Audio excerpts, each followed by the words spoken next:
The humble brainstorm has been around for a long time, ever since the 1950s when Alex Osborne first articulated the concept.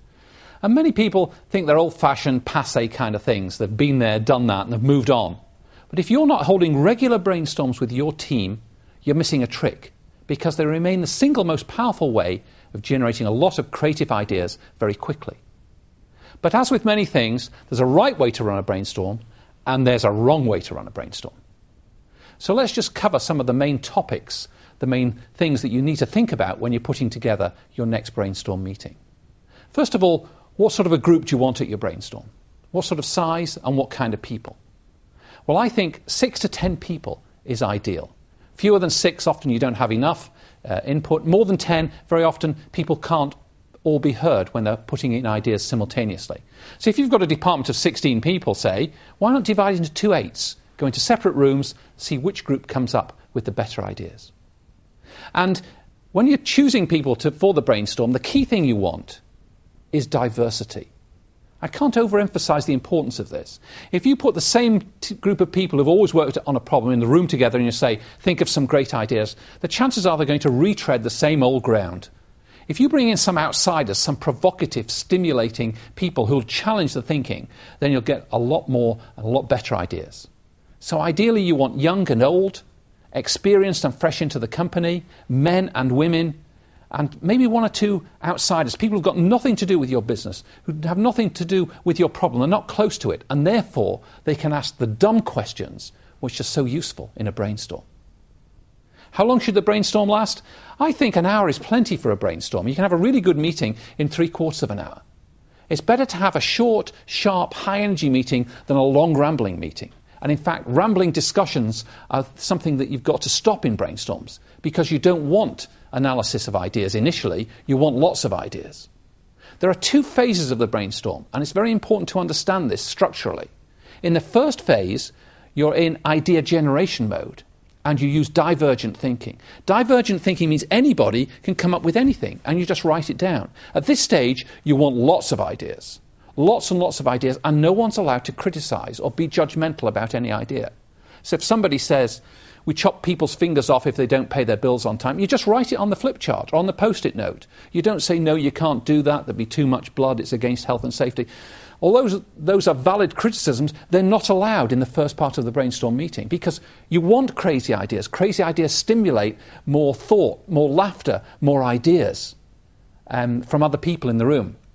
You want people riding on other people's ideas, adding to them. And at this stage, you want a lot of ideas. And when I say a lot of ideas, I mean 60, 70, 80, 90, 100 ideas. When I'm facilitating a brainstorm, I look for that sort of number.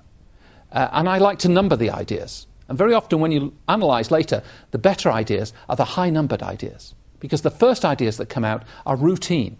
They're more obvious. They may be good, solid ideas, but they're not really radical or creative. So you generate a lot of ideas in the first part, the idea generation, using divergent thinking. Then you've got to use convergent thinking in order to pursue the second part of the brainstorm, which is idea selection or evaluation. And here you move rapidly from 80, 90 ideas to the 3 or 4 that you're going to implement. You can't implement 80 ideas. That's too much. But you can implement 3 ideas or 2 ideas. A brainstorm that produces 1 great idea is a successful meeting. So you have to go rapidly from the large number of ideas to the selected, chosen ideas. And how do you do that? With some criteria. You set some criteria that will help the people in the room choose the best ideas. And the sort of criteria are, can we make it work? Can we make money at this? Is there a real need? Is it novel? Is it attractive? Do we have the technology to do this? So you set criteria which are appropriate, not too narrow. If you have very narrow, very tight criteria, we're looking for ideas we can implement this quarter within budget with no extra resource, that's too tight. You're going to throw away some great ideas. So set a handful of useful criteria and then get the people in the room to narrow down to a short list of the best ideas and then maybe vote. So ideally you should have an external facilitator if you can. One of the worst formulas for a brainstorm is to have the manager act as scribe, facilitator and censor, where they're saying, oh, I don't like your idea, John, that wouldn't work, or Julie, we tried that last year. And they're filtering out the ideas they want. Have you ever seen that in a brainstorm? That's not a brainstorm. In a brainstorm, you want a facilitator who's interested in the process, not the content. They just write everything down.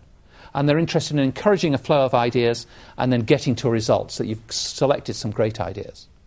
So ideally use somebody from a different department, a trainer, an external person, somebody who's enthusiastic and understands the process. If you can't, choose one of the department to do that. If you're the manager, be very careful, because your very presence in the room can inhibit people from coming up with controversial ideas that challenge current policy. And there are techniques in my books and in my workshops that you can use to overcome this problem and to allow people to express their ideas anonymously using something like the nominal method or a pass-the-parcel method, where ideas are passed around the room. And there are various other techniques that I teach and in my books for juicing up brainstorms, for getting more ideas.